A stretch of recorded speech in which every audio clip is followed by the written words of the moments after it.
기도하겠습니다. 하나님 아버지, 날마다 우리와 동행하시는 주님의 은혜에 감사하며 찬양 올려드렸습니다. 오늘도 동행하시는 주님께서 주님의 음성 우리 모두에게 들려주시고 깨닫게 하시고 그 깨달음이 이 세상을 사는 능력이 되도록 은혜를 베풀어 주시옵소서. 예수님의 이름으로 기도하옵나이다. 아멘. 서로 축복하겠습니다. 날마다 주님과 동행합시다. 한 번 더 축복할까요? 제정신을 차리지 맙시다. 무슨 의미인지 아시죠? 할렐루야. 오늘은 날마다 주님과 함께 6번째 시간입니다. 오늘은 은밀하게 행하는 경건이 진짜 능력이다 라는 제목으로 하나님의 말씀을 전하도록 하겠습니다. 오늘도 우리는 예수님께서 남겨놓으신 산상수훈의 말씀을 살펴보려고 합니다. 조금 전에 본문 말씀 함께 봉독해 봤는데요. 이 말씀을 들어야 할 대상이 매우 분명합니다. 그 대상은 신앙생활이 뭔지 전혀 모르는 그런 사람들이 아닙니다. 그렇죠? 맞습니다. 이 말씀은 이미 신앙생활이 뭔지를 잘 아는 사람, 그러니까 이미 믿음을 갖고 있는 사람들을 향한 주님의 말씀이다 이겁니다. 결국 오늘날로 말하면 마주물예람에 가족된 우리 모두에게 주신 말씀이라는 거니까요. 오늘은 더더욱 내게 주시는 예수님의 말씀으로 이 말씀을 받기를 바랍니다. 그런 마음으로 말씀을 살펴보십시오. 오늘 주신 말씀 이미 성경 봉독도 이렇게 나눠서 했는데요. 여러분이 성경 봉독하면서 확인한 대로 이 말씀은 크게 두 단락으로 나눌 수 있습니다. 첫 번째 단락, 기도에 관한 말씀입니다. 오늘 다 봉독하지는 않았는데요. 첫 번째 본문 그 다음에 어떤 말씀이 나오는지 여러분의 눈으로 얼른 확인해 보십시오. 이어지는 마태복음 5장 9절부터 13절까지의 말씀, 그 말씀이 뭔지 아시죠? 그 말씀은 다른 게 아니라 너희는 이렇게 기도하라로 시작되는 주의 기도, 곧 주기도문입니다. 자, 주기도문, 우리에게 매우 익숙한 기도문인데요. 그런 주기도문이 이제 개역 성경이 출판되면서 좀 바뀌었습니다. 새롭게 번역했기 때문입니다. 그리고 매주 암송하는 사도신경만큼 자주 사용하지 않다 보니 외우지 못하겠어요 하는 분들도 많아요. 자꾸 예전 때 외웠던 게 먼저 떠오르기 때문인데요. 그런 의미에서 오늘은 주기도문으로 함께 기도하는 시간을 가지고 나서 말씀을 이어가려고 합니다. 자막에 나오는 주기도문 우리 함께 기도해 볼까요? 하늘에 계신 우리 아버지, 아버지의 이름을 거룩하게 하시며 아버지의 나라가 오게 하시며 아버지의 뜻이 하늘에서와 같이 땅에서도 이루어지게 하소서. 오늘 우리에게 일용할 양식을 주시고 우리가 우리에게 잘못한 사람을 용서하여 준 것 같이 우리 죄를 용서하여 주시고 우리를 시험에 빠지지 않게 하시고 악에서 구하소서. 나라와 권능과 영광이 영원히 아버지의 것입니다. 아멘. 할렐루야. 이것이 주님의 기도, 곧 주기도문입니다. 그런데 예수님께서 제자들에게 이러한 기도문을 가르쳐주기 전에 신신당부한 게 있었습니다. 그게 뭔지 오늘 본문 5절 말씀 관심을 가지고 함께 봉독해 보겠습니다.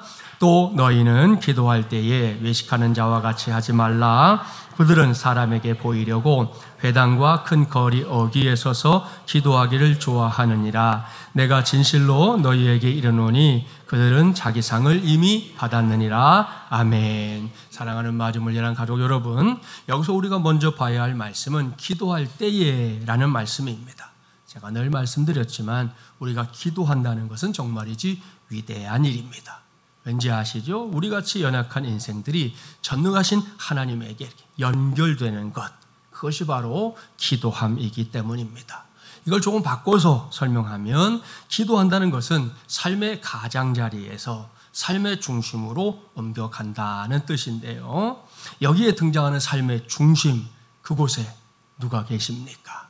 나의 아버지, 당신의 아버지, 우리의 아버지이신 하나님이 계신 줄 믿습니다. 그렇습니다. 그래서 누구든지 그 삶의 중심축에 가까이 갈수록 중심축으로부터 힘과 에너지를 받는 모든 것과 가까워지게 되는 줄 믿습니다. 그래서 기도하면 반드시 역사가 일어납니다. 기도하면 반드시 능력이 나타납니다. 그리고 기도하면 누구에게나 전성기가 오게 되는 것입니다.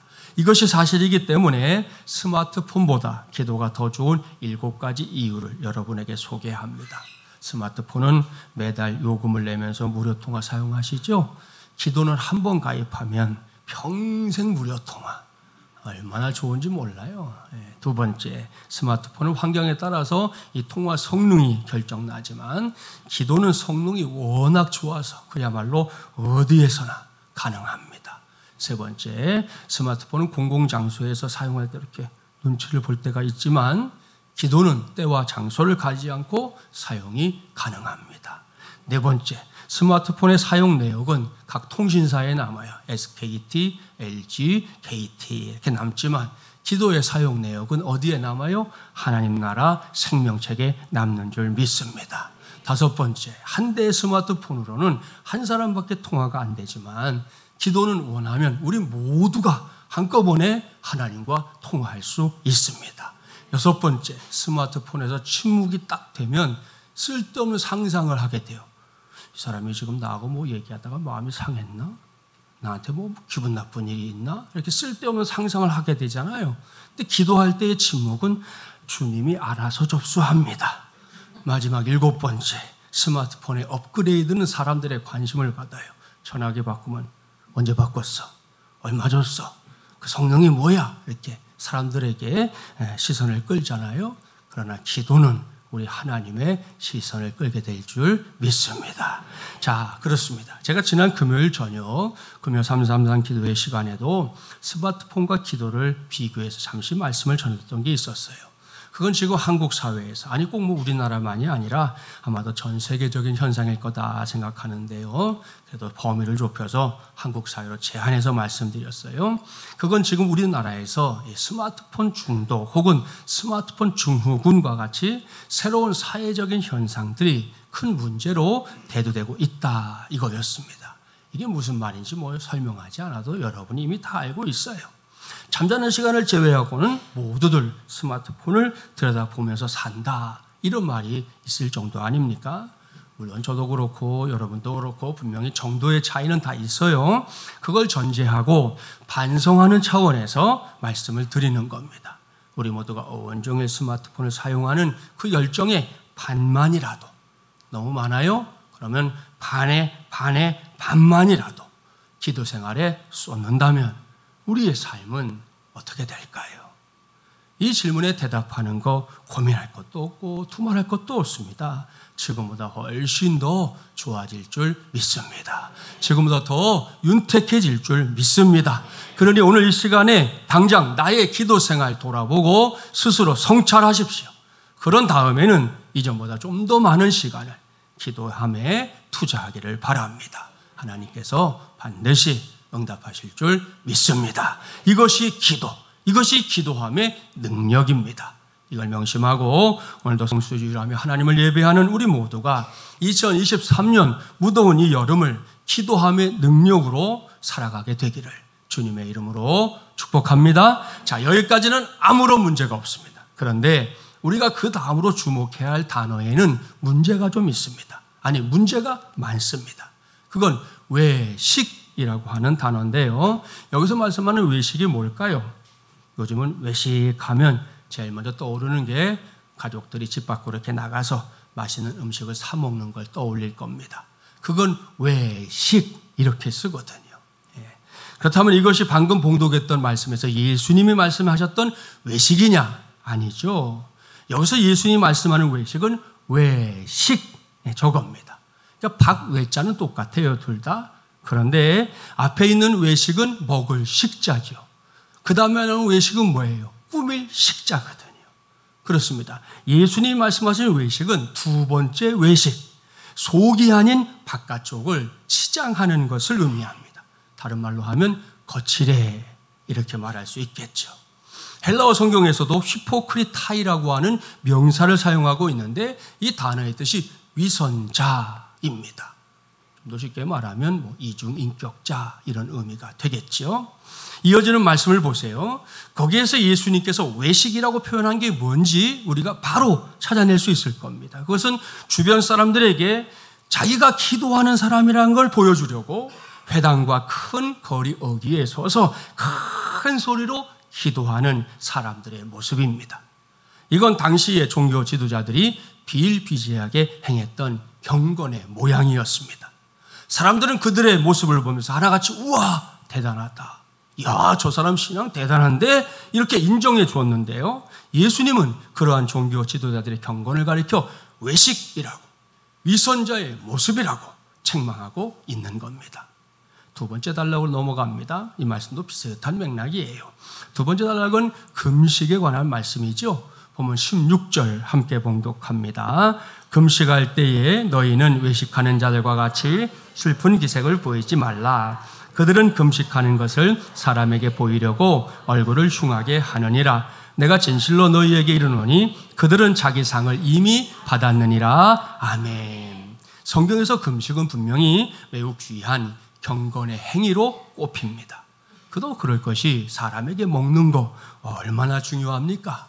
그래서인지 몰라도 이 세상에서 먹고 사는 걸 최고의 인생의 즐거움으로 삼는 사람들 많습니다. 제법 많습니다. 그리고 그런 사람들을 위해서 아시죠? 소소한 비용이 드는 음식부터 시작해서 고액을 지불해야 먹을 수 있는 음식까지. 이 음식 먹거리들도 아주 다양합니다. 무엇보다 우리는 매일 먹어야 살아요. 이렇게 먹거리가 중요한데요, 끼니를 굶는다? 그건 우리의 육체에서 힘이 쫙 빠져나가는 일이죠. 그런데도 뭔가 뜻하는 바가 있어서 금식까지 하면서, 쉽게 말하면 정말 죽을 각오로 하나님을 찾는다는 거, 그건 정말이지 굉장한 믿음의 표현입니다. 아무나 따라할 수 있는 거 아니지요. 틀림없습니다. 그런데 여기에도 문제가 있습니다. 그것은 이렇게 귀하고 대단한 그 금식을 기도와 마찬가지로 사람들에게 보이기 위해 외식으로 행하는 사람들이 있었다는 겁니다. 그런 사람들, 다른 사람들 앞에서 일부러 괜히 더욱 슬픈 표정을 짓습니다. 굳이 말은 안 하고 있지만 얼굴에다가 나 지금 금식 중 건들지 마 이렇게 쓰고 다닙니다. 오늘 우리에게 주신 말씀을 보니 예수님은 이러한 종교 지도자들의 모습 역시 크게 책망하고 있습니다. 사랑하는 마음을 열한 가족 여러분, 여기서 우리는 문제의 본질을 잘 파악해야 합니다. 기도와 금식, 이 두 가지는 분명히 대표적인 경건의 모습들입니다. 경건 생활에 관심이 없는 사람은 아예 거들떠 보지도 않을 일이다, 이런 말입니다. 따라서 여기서 우리 모두는 주님의 뜻을 오해하면 안 돼요. 예수님이 이 두 가지를 대수롭지 않게 생각하신 게 아닙니다. 주님께서 지적하고 있는 건 기도와 금식 자체가 아니라 그것을 행하는 태도, 그러니까 외식으로 행하는 것에 관한 문제였다는 것, 이걸 제대로 알아야 합니다. 이때 주님께서 기도와 금식과 관련해서 말씀하신 중요한 메시지, 오늘 말씀에 있지요. 본문 6절 먼저 봉독해 볼까요? 너는 기도할 때에 내 골방에 들어가 문을 닫고 은밀한 중에 계신 내 아버지께 기도하라. 은밀한 중에 보시는 내 아버지께서 갚으시리라. 아멘. 할렐루야. 이어서 본문 17절 18절 우리 한 절씩 교독해 볼게요. 제가 먼저 읽습니다. 너는 금식할 때에 머리에 기름을 바르고 얼굴을 씻으라.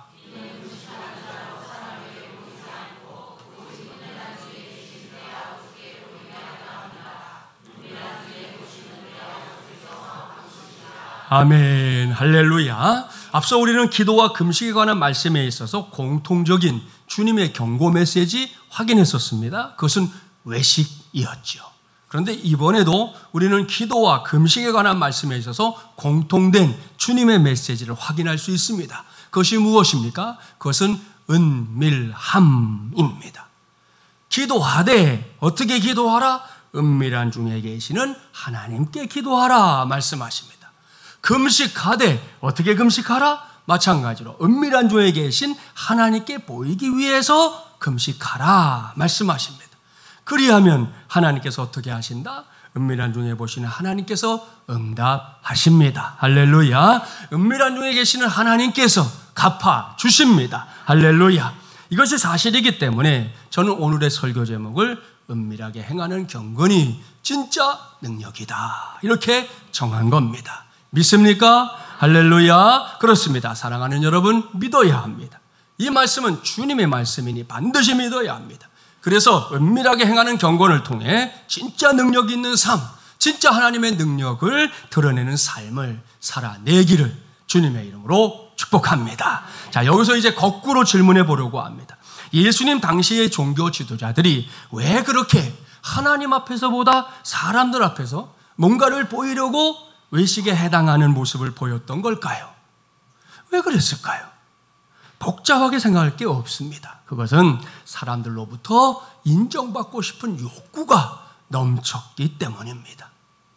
옳습니다. 바로 이것이 문제입니다. 예나 지금이나 어디를 가든 내가 인정받고 내 말이 통하고 내가 먼저다 이렇게 생각하면서 늘 사람들로부터 인정받고 싶어서 안 따르는 사람들을 보세요.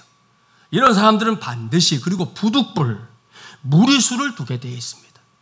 그 무리수는 결국 자신은 물론이고요, 주변 사람들 그리고 자기 속해 있는 공동체에까지 어려움을 줄 수 있는데요, 예수님은 이걸 염려하신 겁니다. 그래서 이걸 경고하고 있는 것이에요. 따라서 저와 여러분은 이렇게 사람에게 인정받고 싶어하는 욕구로부터 지금 여러분이 있는 그 위치보다는 훨씬 더 자유로워지기를 간절히 바랍니다. 물론 사람은 누구나 칭찬받으면 힘이 납니다. 제가 이 시간에 설교하고 있다고 해서 성도인 여러분만 그렇다 생각하는 게 아니에요. 목사인 저도 그렇습니다. 반대로 누군가에게 정죄받으면 사람은 금방 위축됩니다. 이건 역시 목사인 저도 성도인 여러분도 동일하게 경험하는 일입니다. 그래서 칭찬과 격려가 좋은 거지요. 제가 여러분에게 시간마다 이렇게 서로를 축복하게 하는 것도 그래서 하는 거예요. 그러나 여러분, 여기서 꼭 하나 기억하고 갑시다. 정죄를 받는다고 해도 결코 죽는 건 아닙니다. 예수님을 떠올려 볼까요? 예수님이 땅에 오셔서 온갖 정죄와 저주를 다 받았습니다. 그렇다고 해서 예수님의 인생이 불행으로 끝났습니까? 죽음으로 끝났습니까? 아닙니다. 예수님은 죽음에서 살아나셨습니다. 그래서 이 시간에 당부하는 거예요. 저와 여러분 모두가 매사 신중하게 살긴 살아야 돼요. 우리 한 번뿐인 인생이 가볍지 않잖아요. 그러니까 신중하게 살아야죠. 맞아요. 그리고 우리 자신도 함부로 남을 비판하거나 정죄하는 거 조심해야 합니다. 이것도 맞습니다. 자, 거기에 더해서 한 가지를 더 말씀드리려고 하는 거예요. 다른 사람의 비판과 정죄를 너무 두려워하지 말기를 바랍니다. 생각해 보세요. 살면서 숨 쉬는 거 빼고 아무것도 안 한다면 우리가 다른 사람들한테 이런 말 저런 말 들을 거 없어요. 숨만 쉬고 사는데 누가 뭐라고 하겠어요? 그렇잖아요. 숨 쉬고 사는 거 그거 빼고 아무것도 안 한다면 정말 아무 말도 들을 게 없지만 그거 빼고요, 뭔가를 하다 보면 부득불 주변에서 이러고 저러고 말하는 거 들을 때가 있어요. 누구나. 왜요? 여러분, 다 사람마다 상황이 다르고 견해가 다르잖아요. 나하고 너가 항상 똑같을 수 없어요. 그러니까 다른 견해를 갖고 있으니까 저 사람이 하는 걸 보고 마음에 들어서 이해해서 말하는 사람이 있는가 하면 저 사람이 하는 걸 보고 이게 이해가 안 되니까 다른 소리를 하는 사람도 있기 마련이란 말입니다. 이게 현실인데도 사람들에게 조금만 불편한 소리를 들으면 막 어쩔 줄 몰라 하는 경우가 왕왕 있습니다. 그러지 말라는 겁니다. 무엇보다 그 비판과 정죄 때문에 우리는 안 죽습니다. 그런 상황 속에서도 주님이 함께하기만 하면 오히려 이전보다 더 강하게 일어서게 될 줄 믿습니다. 이게 성경의 정신이에요. 그러니 할 수만 있다면 마치 최악을 경험한 사람인 것처럼 매사에 좀 여유를 가지고 살아가기를 바랍니다. 대체로 불필요한 비판과 정죄를 일삼는 주체 누군지 아시죠? 마귀예요, 마귀. 따라서 마귀의 비판과 정죄하는 공격에 우리가 조련함을 배우면 그때부터 이 판세가 어떻게 되는지 압니까? 그런 술수를 벌이고 있는 마귀가 도리어 괴로움에 빠집니다. 왜? 지 뜻대로 안 되니까. 여러분도 여러분의 뜻대로 안 되면 화나잖아요. 여러분의 뜻대로 안 되면 뭐 어떤 사람은 덜겠다 이러잖아요. 마귀도 지 뜻대로 안 되면 본다니까, 얘도. 그뿐이 아닙니다. 더 이상 우리를 무너뜨리기 위해 사용할 무기를 찾지 못하면 그때부터 마귀는 곧 우울증에 걸리고 말 겁니다. 마귀가 요즘 사람들에게 걸리게 만드는 그 우울증, 자기 스스로 걸리게 된다는 말이에요. 우리끼리 하는 얘기지만 신나는 일이죠. 할렐루야. 자, 그런 의미에서 축복하겠습니다. 마귀의 공격에 초연해집시다. 한 번 더 축복합니다. 마귀를 우울증에 걸리게 만듭시다. 할렐루야. 네, 뭐 재밌으라고 하는 축복이 아니에요. 사실을 얘기하는 게 사실을. 우리 예수님 이런 원리를 잘 알고 있었습니다. 그래서 사람들에게 인정받기 위해 위선자로 행동하기보다 은밀히 행동하라 이렇게 말씀하고 있는 거예요. 이미 말씀을 살펴봤지만 객관적으로 분명히 누가 봐도 좋은 것들도요, 그걸 행하는 사람들의 생각 때문에 혹은 태도 때문에 이게 얼마든지 잘못될 수 있습니다. 예를 들어 오늘의 주제인 경건, 좋은 겁니다. 귀한 거예요. 맞죠? 그런데 사람들 앞에서 거룩한 척하는 거, 그건 잘못된 것이지 않습니까? 이것도 맞습니다. 잘못된 거예요. 그렇다면 경건이 본래의 장점을 그대로 유지하면서도 잘못된 길로 가지 않을 수 있는 길, 그게 뭘까요? 다른 거 아닙니다. 그걸 지나치게 티내지 않고 은밀하게 행하는 것. 그러면 경건의 장점도 잘 유지하고 또 그것이 잘못된 길로도 가지 않게 된다는 말씀이에요. 금식도 마찬가지잖아요. 예수님 그걸 얼굴에다가 쓰고 다니라고 하지 않았잖아요. 슬픈 기색 보이지 마라, 얼굴 씻어라, 머리에 기름 발라라 말씀합니다. 은밀하게 행동한다는 건 바로 이런 거예요. 그리고 이런 훈련을 계속해서 이어가다 보면 우리 모두가 그저 경건의 모양이 아니라 경건의 능력을 발휘하는 하나님의 사람들이 될 줄 믿습니다. 그래서 다시 말씀드리지만 은밀함, 이것이 성경의 정신이다. 이걸 우리가 명심하기를 바랍니다. 집에서 우리 주부들 같은 경우에 밥할 때 한번 생각해 보세요. 뚜껑을 열었다 닫았다, 열었다 닫았다, 열었다 닫았다 그렇게 합니까? 안 해요. 잘 안 열어요. 왜? 은밀한 중에 밥이 맛있게 익기 때문입니다. 우리 신앙생활도 마찬가지예요. 사람들의 인정보다 하나님 앞에서의 은밀함이 진짜 열매를 거두는 지름길입니다.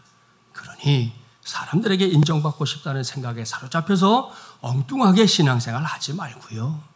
하나님이 인정하시고 하나님이 칭찬하실 신앙생활에 우리 모두가 힘쓰게 되기를 주님의 이름으로 축복합니다. 자, 여기서 말씀을 마무리하기 전에 오늘 한 가지를 더 말씀드리려고 해요.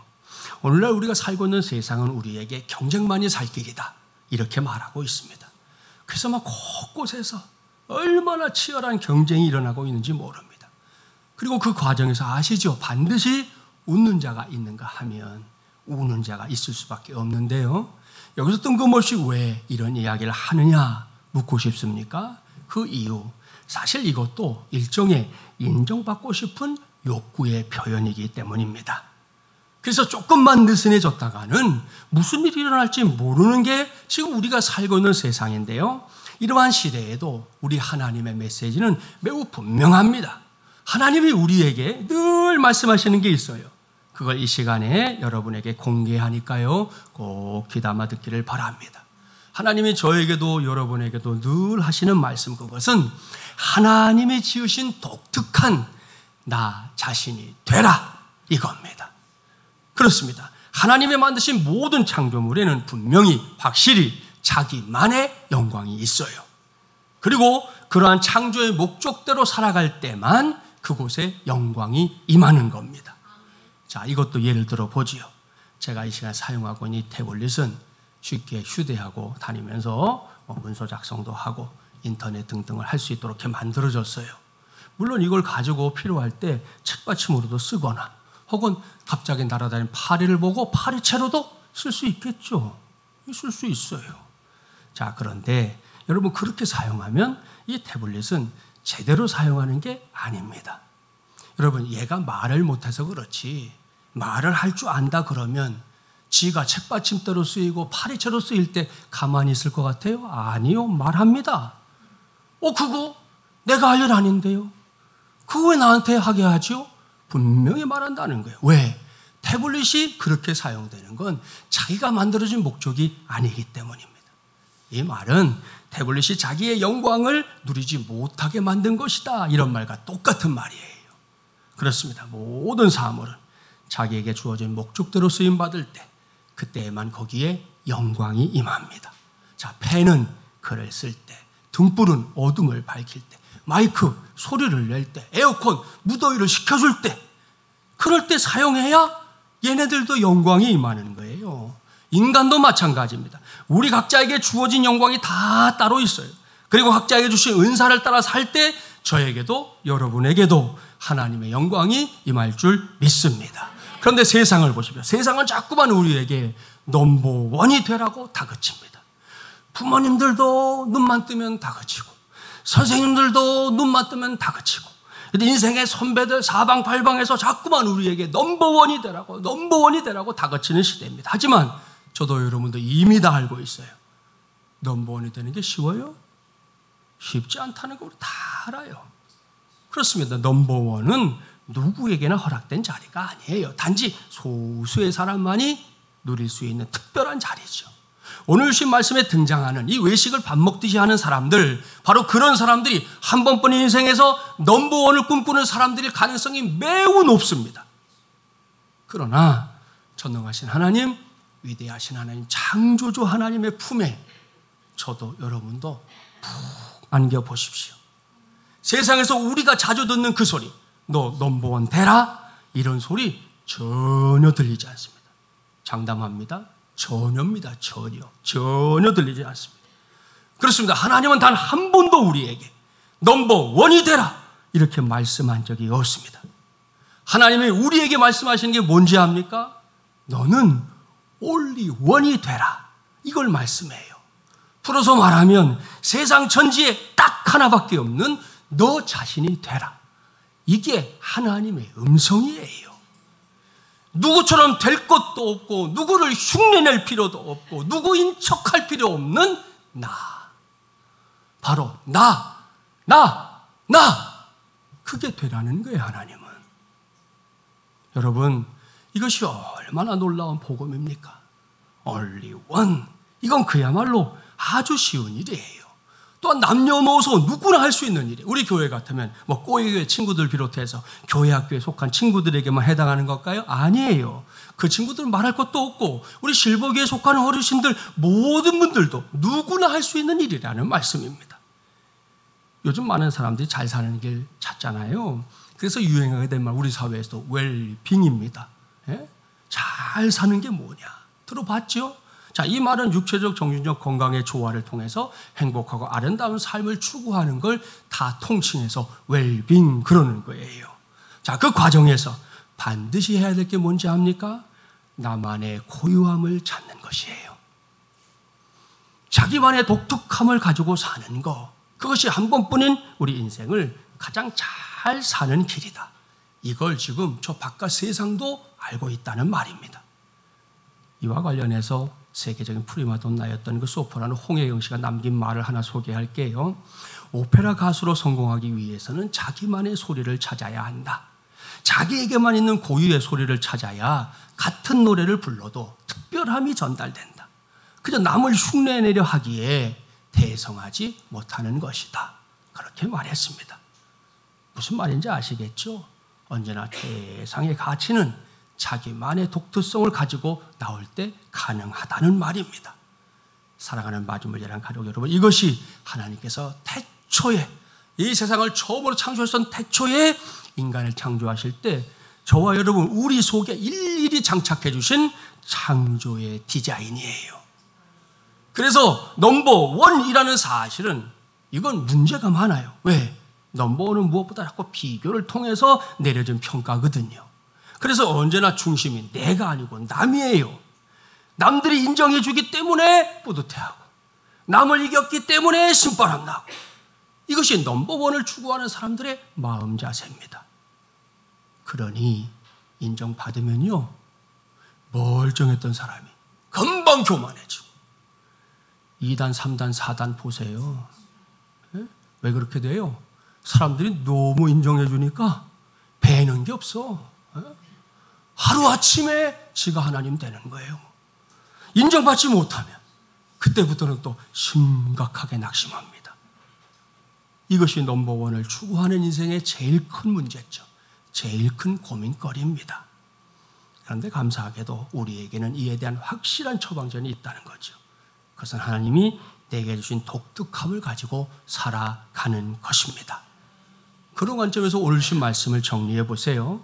기도하는 일, 금식하는 일 어떻게 하면 되겠습니까? 남이 기도하니까 나도 기도해야 합니까? 남이 금식하니까 나도 금식해야 합니까? 아니에요. 그럴 필요가 없어요. 이러한 경건 생활이 있어서도 다른 그 누군가를 흉내내는 게 아니라 바로 내가 only one인 내가 하나님 앞에서 기도하면 되는 겁니다. only one인 내가 하나님 앞에서 금식하면 되는 겁니다. 그렇게 독특한 아름다움을 가지고 사는 것이 우리의 인생이고요. 그것이 결국에는 성경이 말씀하는 경건의 능력을 제대로 발휘하는 출발점이 될 줄 믿습니다. 여기서 성경 한 곳 찾아보려고 합니다. 신약성경 에베소서 2장 10절 이 말씀은 찾아보세요. 자막에 나오기 전에 찾아보세요. 신약 311조. 이런 말씀은 기억을 해두시고 밑줄도 쫙 거놓으시면 좋을 것 같아요. 에베소서 2장 10절 말씀, 신약 311조. 성경이 뭘 말씀하고 있는지 관심을 가지고 우리가 에베소서 2장 10절을 함께 읽어보겠습니다. 시작. 우리는 그가 만드신 바라 그리스도 예수 안에서 선한 일을 위하여 지으심을 받은 자니 이 일은 하나님이 전에 예비하사 우리로 그 가운데서 행하게 하려 하심이니라. 아멘. 오늘 이 시간에 이 말씀에서 우리가 주목해야 할 건 우리는 그가 만드신 바라, 바로 이 말씀입니다. 이 말씀은 헬라어 성경에서 포이에마라는 단어를 쓰고 있는데요. 이 단어에서 영어 poem이라고 하는 이 단어가 나왔어요. 자, 이건 시인이 쓰는 시를 의미하죠. 시. 자, 그렇다면 이 말씀을 바로 해석할 수가 있습니다. 하나님께서 우리를 만드셨는데 어떻게 만드셨다? 시같이 만드셨다. 이런 말씀입니다. 놀라운 말씀이에요. 여러분이 알다시피 이 시는 창작의 영역입니다. 누구나 똑같이 쓰거나 베낄 수 있는 게 아닙니다. 제가 주보에 있는 목장교회 예배가 없을 때에는 꼭 시를 한 편씩 넣어드리잖아요. 그럼 이렇게 읽어보세요. 똑같은 표현이 없어요. 이건 아주 독특한 예술의 분야라는 거, 시라는 게 그런 거라는 걸 알게 됩니다. 하나님께서 저와 여러분을 창조하신 게 딱 그렇다는 거예요. 공장에서 물건 찍어내듯이 여기서 저기서 찍어낸 결과가 똑같은 그런 존재 만드신 게 아니에요. 예? 눈 두 개, 코 하나, 입 하나라고 여러분 다 똑같아요? 달라요. 쌍둥이 똑같을까요? 달라요. 하나님이 다 다르게 만드셨어요. 목적이 있는 거예요. 하나님의 창작 활동에 우리는 그렇게 해서 만들어진 거예요. 그래서 여러분 우리에게 이 말씀을 여러 가지로 표현하는 게 있지만 영어 성경의 다른 번역에 보면 masterpiece라고, 걸작품이라고 그렇게까지 말씀하고 있어요. 옆에 계시면 축복해 주세요. 우와, 걸작품이시군요.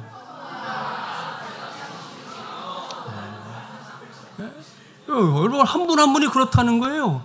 우리를 만드시는데 공장에서 찍어내듯 만든 게 아니고 한 사람 한 사람을 다 공들여서 각각의 걸작품으로 우리를 만드셨다. 그렇게 말합니다. 이것이 바로 저와 여러분의 정체성입니다.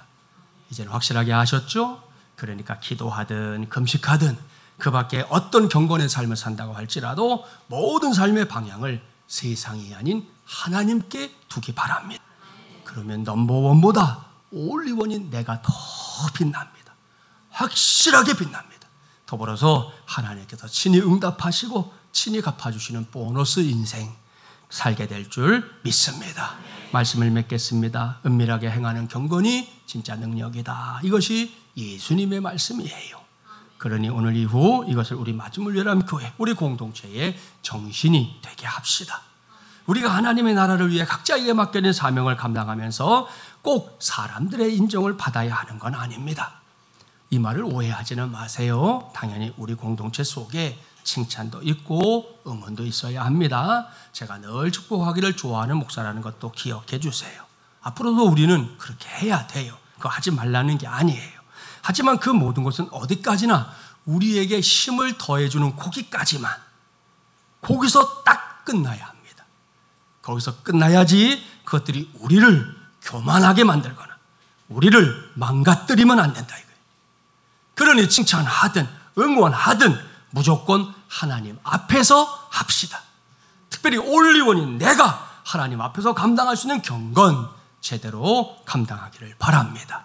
그래야 할 때 우리 모두가 경건의 진짜 능력 체험하며 살게 될 줄 믿습니다.